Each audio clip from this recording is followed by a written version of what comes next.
going to be looking at today is significant figures. And now I know you've done this in years 9 and year 10, and even at the end of last year we had some work on this, but I just want to go through it again just to make sure everyone understands. So, significant figures, that's where numbers that can be rounded to decimal places or significant figures to show their level of accuracy. And since we've been talking about this accuracy and measurement, this is a good time to stop and reflect on what significant figures means. It really means on how accurate is your answer going to be. And I've got in this box here a kind of like, I guess, a to-do as to what to do. How do we round to significant figures? So to round a number to a required number of significant figures, we locate the first non-zero digit, so the first number, counting from left to right, because that's how we normally read numbers. From this first significant digit, we count out the number of significant digits including zero. So the first non-zero digit is your first significant figure. And then we count out however many we need to get to. Then you stop at the required number of significant digits and you round the last digit. So it's just like rounding numbers. And you replace any non-significant zeros after that time with some zeros. So it all seems like a little bit of gobbledygook. So let's have a look at exactly how we can do it when we're looking at using some numbers. So here I have some 5 examples. And the first one says round 2,812.4 correct to 2 significant figures. So 2 significant figures means I locate my first non-zero number, which is the 2. That's my first one here. And I want 2 numbers. So 1, 2. I'm just going to draw a line down here. Now I'm going to look here at the number directly after the 8. And this is just like how I normally round.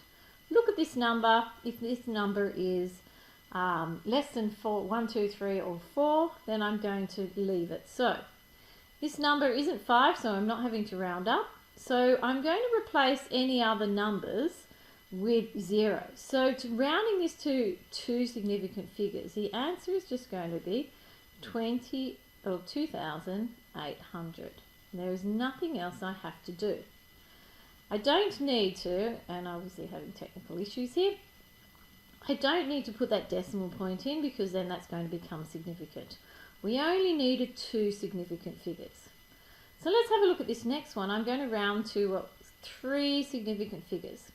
So my first non-zero number is 1, and then I just count 3 places. So there's my first significant number, my second, my third, and that's where I'm going to draw my line. I look at this number here. Is this number greater than 5 or 5 greater? Yes, it is. So I do my normal thing where I will be rounding up. So this 0 here will become a 1. So to write that out, I'm going to go 1, 0, 1, and that 5 now becomes 0 because I rounded up. So 1, 0, 1, 0, and we've got it correct. So let's have a look at this next one to 2 significant figures. 2 significant figures. So I look along here until I come to my first significant figure, and here it is, the 3. That is the first thing that is significant. And I want only 2 numbers, so 1, 2. Here we go. Now I'm going to look at that 7. That means I need to do something with that 7, which means I'm going to need to round up. So I'm going to write 0.00. The 3 is significant, the 5 is significant, and the 7 meant I had to round my 5 up. I'm not sure what's going on here and why things are disappearing on my screen, but that's the way it is. That 5 actually has to become a 6, and we don't need anything else after it. So the answer is just 0.0036.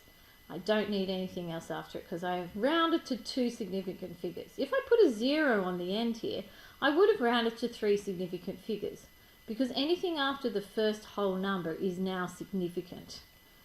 So let's have a look at this next one. 23,067.4553, and once again we only want 2 significant figures. So I only really want these first 2 numbers. The number after my cut line is a 0. So I'm going to write the 23 down, and if we have a look at it here, I've just got 0, 0, 0. So that's 23 with a 0, 0, 0, and we're done. There is nothing else I can do. Now let's have a look at this last one to two significant figures. So I count through, there's my first significant one, there's my second one, here's my cut line.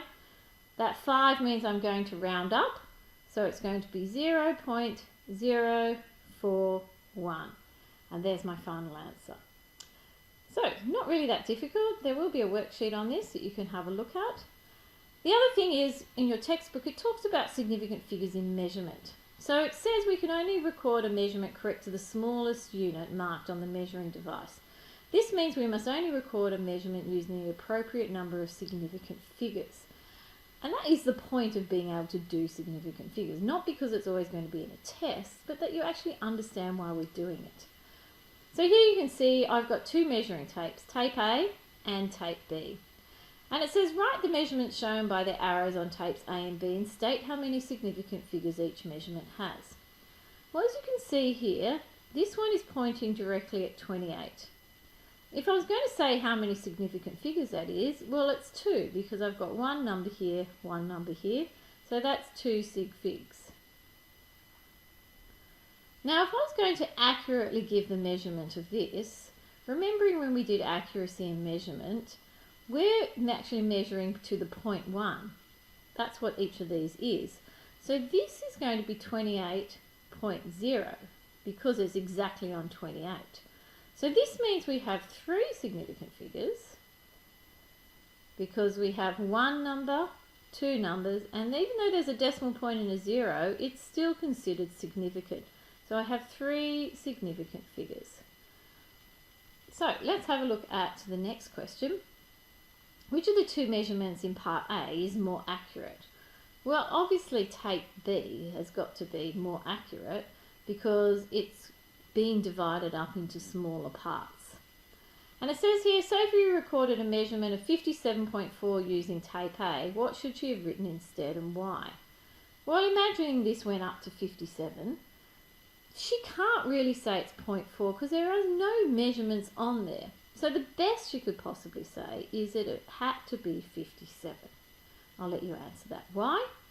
And Emma recorded a measure of 19 centimetres using tape B. What she had written instead and why? Well, she really should have written as 19.0 because it is actually, if it was exactly on the 19, all of these have to have a 0.0 on the end of them because each one of these is 1 millimetre. So that's what the answer to this should have been. Now here you can see we've got some work to do from our textbook, plus I have a worksheet on significant figures.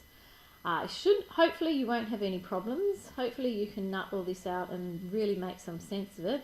If not, you'll know where to find me.